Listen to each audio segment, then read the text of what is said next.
പാർലമെന്റിന്റെ വർഷകാല സമ്മേളനം തുടങ്ങിയ ദിനം തന്നെ തലസ്ഥാന നഗരിയെ പ്രകമ്പനം കൊള്ളിച്ചിരിക്കുകയാണ് രാജ്യത്തെ യുവതയുടെ പ്രതീകമായി മാറിയിരിക്കുന്ന കോക്രോച്ച് ജനതാ പാർട്ടി. നീറ്റ് പരീക്ഷയിലെ ക്രമക്കേടിൽ ഉത്തരവാദിയായ കേന്ദ്ര വിദ്യാഭ്യാസ മന്ത്രി ധർമ്മേന്ദ്ര പ്രധാനെ പുറത്താക്കണമെന്നതാണ് CJPയുടെ പ്രധാന ആവശ്യം. 2 മാസത്തോളമായി ഉന്നയിക്കുന്ന ഈ ആവശ്യം പക്ഷേ പുച്ഛിച്ചു തള്ളുകയാണ് മോദി ചെയ്തിരിക്കുന്നത്. ഇതിനെതിരെ സന്ധിയില്ലാ സമരത്തിലേക്കാണ് CJP കടന്നിരിക്കുന്നത്. അവർക്ക് ശക്തമായ പിന്തുണയുമായി എത്തിയ ആക്ടിവിസ്റ്റ് സോനം വാങ്ചുക് കേന്ദ്രത്തിനെതിരെ 20 ദിവസത്തോളം നിരാഹാര സമരം കിടന്നു. കഴിഞ്ഞ ദിവസമാണ് അദ്ദേഹത്തെ ദില്ലി പോലീസ് അറസ്റ്റ് ചെയ്ത് ആശുപത്രിയിൽ പ്രവേശിപ്പിച്ചത്. അവിടെയും സമരം തുടരുകയാണ് സോനം വാങ്ചുക്. കേന്ദ്ര സർക്കാരിന്റെ കണ്ണു തുറപ്പിക്കാൻ ഇന്ന് പാർലമെന്റ് വളഞ്ഞിരിക്കുകയാണ് CJP പ്രവർത്തകർ. 10,000-കണക്കിന് പ്രവർത്തകരെ പങ്കെടുപ്പിച്ച് ജന്തർ മന്ദറിൽ നിന്ന് പാർലമെന്റിലേക്ക് നടത്തിയ മാർച്ച് വൻ സംഘർഷത്തിന് വഴിമാറുന്നതാണ് രാജ്യ തലസ്ഥാനത്ത് കണ്ടത്. മാർച്ച് ജന്തർ മന്ദറിൽ തന്നെ പോലീസ് തടഞ്ഞു. ഇതോടെ പ്രതിഷേധക്കാർ ബാരിക്കേഡ് മറികടന്ന് മുന്നേറാൻ ശ്രമിച്ചത് സംഘർഷത്തിന് കാരണമായി. പ്രവർത്തകരെ തുരത്താൻ പോലീസ് ലാത്തി വീശി.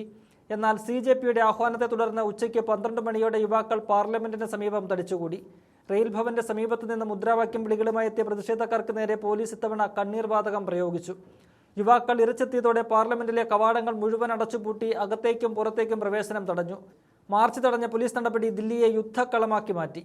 സമരക്കാരെ പിരിച്ചുവിടാൻ പോലീസ് 4 തവണ ലാത്തിചാർജും ടിയർ ഗ്യാസും പ്രയോഗിച്ചെങ്കിലും ഫലമുണ്ടായില്ല. വർദ്ധിത വീര്യത്തോടെ പ്രതിഷേധം തുടരുകയാണ് പ്രവർത്തകർ ചെയ്തത്.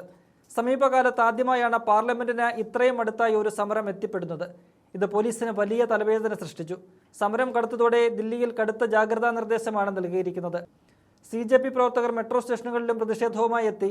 ഇതോടെ മെട്രോ സ്റ്റേഷനുകൾ അടച്ചു. CJP സ്ഥാപകൻ അഭിജിത് ദിപ്കയുടെ നേതൃത്വത്തിലാണ് പ്രവർത്തകർ പാർലമെന്റ് വളഞ്ഞത്. അക്ഷരാർത്ഥത്തിൽ കേന്ദ്ര സർക്കാരിനെ മുൾമുനയിൽ നിർത്തുന്നതായി CJPയുടെ സമരം. ഇതിനിടെ കേന്ദ്രമന്ത്രി JP നദ്ദ CJP പ്രവർത്തകരുമായി 10 മിനിറ്റോളം ചർച്ച നടത്തി. കൂടിക്കാഴ്ചയിൽ തങ്ങളുടെ ആവശ്യങ്ങൾ അടങ്ങിയ കത്ത് മന്ത്രിക്ക് കൈമാറിയെന്ന് നേതാക്കൾ അറിയിച്ചു. 3 ആവശ്യങ്ങളാണ് കൂടിക്കാഴ്ചയിൽ CJP ഉന്നയിച്ചത്. നിരാഹാര സമരത്തിനിടെ പോലീസ് കസ്റ്റഡിയിലെടുത്ത സോനം വാങ്ചുക്കിനെ വിട്ടയക്കണം. കേന്ദ്ര വിദ്യാഭ്യാസ മന്ത്രി ധർമ്മേന്ദ്ര പ്രധാൻ ഉടൻ രാജിവെക്കണം. നീറ്റ് പരീക്ഷ റദ്ദാക്കിയ മാനസിക വിഷമത്തിൽ ആത്മഹത്യ ചെയ്ത വിദ്യാർത്ഥികളുടെ കുടുംബാംഗങ്ങൾക്ക് ഓരോ കോടി രൂപ വീതം നഷ്ടപരിഹാരം നൽകണം എന്നിവയാണ് CJP ആവശ്യപ്പെട്ടിരിക്കുന്നത്. അതിനിടെ തന്റെ രാജി ആവശ്യത്തിന്റെ പേരിൽ ദില്ലി സംഘർഷമുഖരിതമായി മാറിയതോടെ മന്ത്രി ധർമ്മേന്ദ്ര പ്രധാൻ കേന്ദ്ര ആഭ്യന്തരമന്ത്രി അമിത്ഷായുമായി കൂടിക്കാഴ്ച നടത്തിയെന്നാണ് വിവരം. പുറത്ത് സംഘർഷം കടുക്കവേ പാർലമെന്റിനകത്തായിരുന്നു ഇരുവരും ചർച്ച നടത്തിയത്. ഇത് അഭ്യൂഹങ്ങൾക്ക് വഴിവെച്ചു. ഇന്ന് പാർലമെന്റ് സമ്മേളനം തുടങ്ങുന്നതിന് മുന്നോടിയായി മാധ്യമങ്ങളെ കണ്ട പ്രധാനമന്ത്രി CJPയുടെ സമരത്തെക്കുറിച്ച് ഒരക്ഷരം പോലും മിണ്ടിയിരുന്നില്ല. തുടക്കം മുതൽ CJPയെ അവഗണിക്കുക എന്ന നയമാണ് BJPയുടേത്. അവിടെ നിന്നാണ് ഇന്ന് CJPക്കാരെ വിളിച്ച് അവരുടെ ആവശ്യങ്ങൾ കേൾക്കുന്നതിലേക്ക് കേന്ദ്ര സർക്കാർ മാറിയത് എന്നത് ശ്രദ്ധേയമാണ്. നീറ്റ് ഉൾപ്പെടെയുള്ള വിഷയങ്ങൾ സഭയ്ക്കകത്ത് ഉയർത്താൻ പ്രതിപക്ഷവും തയ്യാറെടുക്കുന്നു. അതിനാൽ വരും ദിനങ്ങളിലും പാർലമെന്റിനകത്തും പുറത്തും കേന്ദ്ര സർക്കാർ ശക്തമായ പ്രതിഷേധം നേരിടേണ്ടി വരുമെന്ന് ഉറപ്പാണ്. ഇന്ന് ദില്ലിയിൽ നടന്ന സംഘർഷത്തിന്റെ ദൃശ്യങ്ങൾ കാണാം.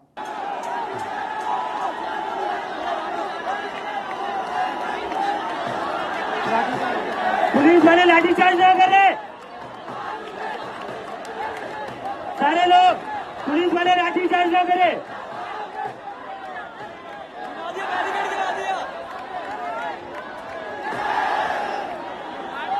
पुलिस वाले लाठीचार्ज न करें बच्चों पर, पुलिस वाले बच्चों पर लाठीचार्ज न करें।